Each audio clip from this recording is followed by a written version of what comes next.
ओम शांति। ब्रह्मा बाबा कैसे थे, क्या करते थे, बहुत बार सुना है, तो आज डायरेक्ट बाप दादा से सुनो। फिर नहीं कहना कि हमें नहीं पता कि बाबा होते तो क्या करते, या बाबा थे तो क्या करते थे, हमें नहीं पता, हमने नहीं देखा। बाबा ने सब कुछ बताया है। बाप दादा ने अपने जीवन का हर हाल सुनाया है बच्चों को। ऐसा कोई सीन नहीं है जिस पर आप देखकर ये ना पता कर सकें कि अगर ब्रह्मा बाबा होते तो क्या करते। इसलिए ध्यान से सुनना। आज के महावाक्य भी ध्यान से सुनोगे तो परिस्थितियां आती हैं तो जीत पाओगे। अगर सुनते ही नहीं ध्यान से तो परिस्थितियों में मूंझ जाओगे और फिर मूंझ के कहोगे कि जो सहयोग उनको मिलता था हमको क्यों नहीं मिलता। क्योंकि जब याद ही नहीं रखोगे कि उनके कदम क्या थे, फॉलो तो आपको ब्रह्मा बाप को करना है ना, तो उनके कदमों पर चलना है तो कदम याद रहने चाहिए। उनके जीवन में आई कितनी कठिनाइयां, उन्होंने कैसे फेस की, क्या उसका उदाहरण बने, किस तरह से बने, सब कुछ पता होना चाहिए।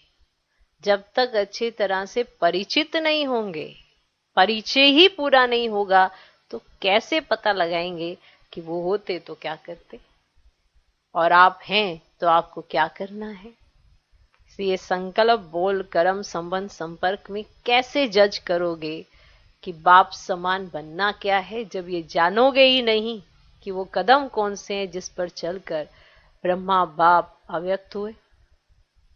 तो ध्यान से सुनना बड़ा जरूरी है। जितना ध्यान से सुनना जरूरी है उतना ध्यान से धारण करने के लिए सुनना जरूरी है कि हमने धारण करना है। सिर्फ सुनकर खुश नहीं होना है कि ये बहुत अच्छा कदम है, ये सहनशीलता बहुत अच्छी है, पर बाप ने करके इसलिए दिखाया कि हम सब कर सके। आपने कह दिया हमें ब्रह्मा बाबा को फॉलो करना है, पर क्या फॉलो करना है? उनके हर कर्म फॉलो करोगे ना, जैसे उन्होंने किए, जैसे करके दिखाए, वो फॉलो करोगे ना। तो क्या फॉलो करना है? इसका पहला कदम समर्पण था। सब रूप से समर्पण करके दिखाया। दूसरा कदम सहनशीलता। सहनशीलता। जब समर्पण हुए तो बाप से सर्वश्रेष्ठ वर्षा तो मिला, लेकिन दुनिया वालों से क्या मिला? क्या मिला? सबसे ज्यादा गालियों की वर्षा किस पर हुई?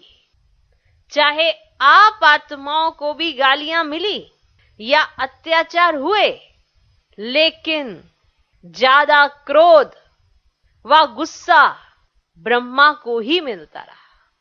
भले आप पर गालियों की वर्षा थोड़ी बहुत हुई होगी, अत्याचार भी हुए होंगे, पर सबसे ज्यादा जो क्रोध का पात्र बना, जो गुस्सा सबका देखा, वो किसने देखा? ब्रह्मा को ही मिलता रहा। से आप भी आते हो अपने घर में, से कोई आता है बाबा का बनता है तो आपको तो वो समझ आता है ये तो परवश है, इनको तो मैस्मरिज्म किया, इनको वशीकरण कर दिया, आपको तो इनोसेंट समझ लेते हैं। गालियां किसको खानी पड़ती हैं? अपने लौकिक जीवन में जिन्होंने कभी एक अपशब्द भी नहीं सुना, लेकिन ब्रह्मा बना तो अपशब्द सुनने में भी नंबर 1 रहा। समझ आया? सबसे ज्यादा सर्व के स्नेही जीवन व्यतीत की, लेकिन जितना ही लौकिक जीवन में सर्व के स्नेही रहे, उतना ही अलौकिक जीवन में सर्व के दुश्मन रूप बने। सबने अपना दुश्मन समझा। बच्चों के ऊपर अत्याचार हुआ तो स्वतः ही इनडायरेक्ट बाप के ऊपर अत्याचार हुए, लेकिन सहनशीलता के गुण से व सहनशीलता की धारणा से मुस्कुराते रहे। कभी मुरझाए नहीं, मुस्कुराते रहे।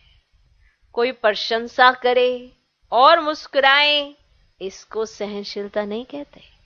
लेकिन दुश्मन बन क्रोधित हो, अपशब्दों की वर्षा करे, ऐसे समय पर भी सदा मुस्कुराते रहना, संकल्प मात्र भी मुरझाने का चिन्ह चेहरे पर ना हो, इसको कहा जाता है सहनशील। ये नहीं कि आप चुप तो कर गए पर अंदर संकल्पों के तूफान चल रहे हैं और आप कह रहे हैं हमने सहन किया है। ये कौन सा सहन है? ये सहनशीलता नहीं है। दुश्मन आत्मा को भी रहमदिल भावना से देखना, बोलना, संपर्क में आना, इसको कहते हैं सहनशीलता। अच्छा, ओम शांति।